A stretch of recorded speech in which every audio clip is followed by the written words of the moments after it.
আসসালামু আলাইকুম। সবাই কেমন আছেন? কাছে কিংবা দূরে, দেশে কিংবা বিদেশে, যে যেখান থেকে আমার ভিডিওটা দেখছেন একটা লাইক দিয়ে দেখবেন এবং আমার সাথেই থাকবেন। আশা করি ভালো আছেন সবাই। আমি আপনাদের দোয়া এবং আল্লাহর রহমতে ভালো আছি।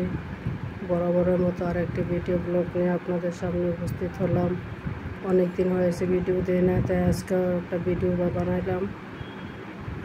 তো কী রান্না করলাম, নিচ থেকে টমেটো কিনে আনছি, আম, টমেটো, কাঁচামরিচ এবং রুই মাছ দিয়ে টমেটো দিয়ে রান্না করব। এক চুলায় মাছগুলি ভাজা হচ্ছে, অন্য চুলায় টমেটো বসানোর জন্য পেঁয়াজ, কাঁচামরিচ, রসুন দিয়ে দিলাম।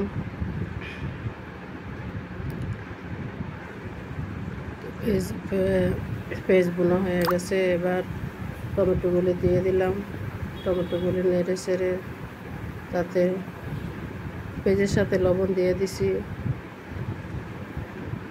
টমেটোগুলি নেড়ে চেড়ে এবার তাতে হলুদ, ধনিয়ার গুঁড়ি, মরিচের গুঁড়ি, জিরার গুঁড়ি, যা লাগে মশলা দিয়ে দিব, দিয়ে জল দিয়ে দিব।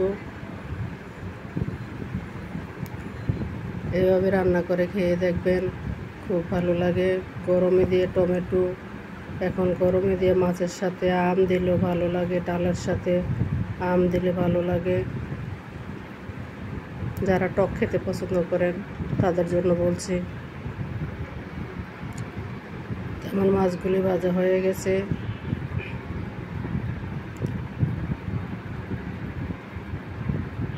তরকারির ভিতরেও ঝোল দিয়ে দিয়েছি,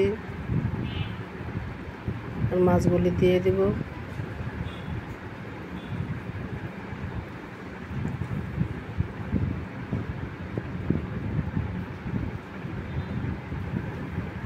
আপনারা যে যেখান থেকে ভিডিওটা দেখছেন চ্যানেলটা সাবস্ক্রাইব করে দিবেন, শেয়ার করে দিবেন।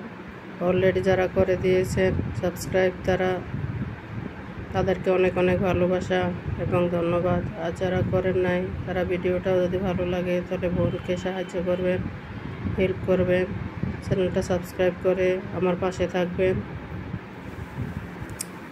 সামনে এগিয়ে যাওয়ার জন্য সহায়তা করবেন। গতকালকে ওই ছোটো ওই পোনা মাছ নিয়ে আসছিল 3টা, আমরা 3 জনে খাবো, ছেলে তো মাছ খায় না, তো 2টা ভাজি করছি। মেয়ে রাত্রে করে খায় না, না খায়, এই জন্য রাত্রে ভাজা করি না, মেয়েটা রেখে দিয়েছি, এখন ভেজে নিয়েছি। দুপুরে ভাত খাওয়ার সময় যদি খাবে। তো আগে থেকে লবণ, হলুদ, মরিচ দিয়ে ম্যারিনেট করে রেখে দিয়েছি। এখন সুন্দর মতো ভাজা হয়ে গেছে, রেখে দিয়েছি চুলার কাছেই। খাওয়ার সময় গরম করে দিব। মেয়ে নাই বাসায়, প্রাইভেট পড়তে গেছে। আর আমার হাজব্যান্ড ভাত খেয়ে শুয়ে পড়েছে, অফিসে গিয়েছিল, অফিস থেকে চলে আসছে। আর ছেলে এখনও ঘুমাচ্ছে, ওঠে না। ছেলে রাত্রে জায়গায় কাজ করে।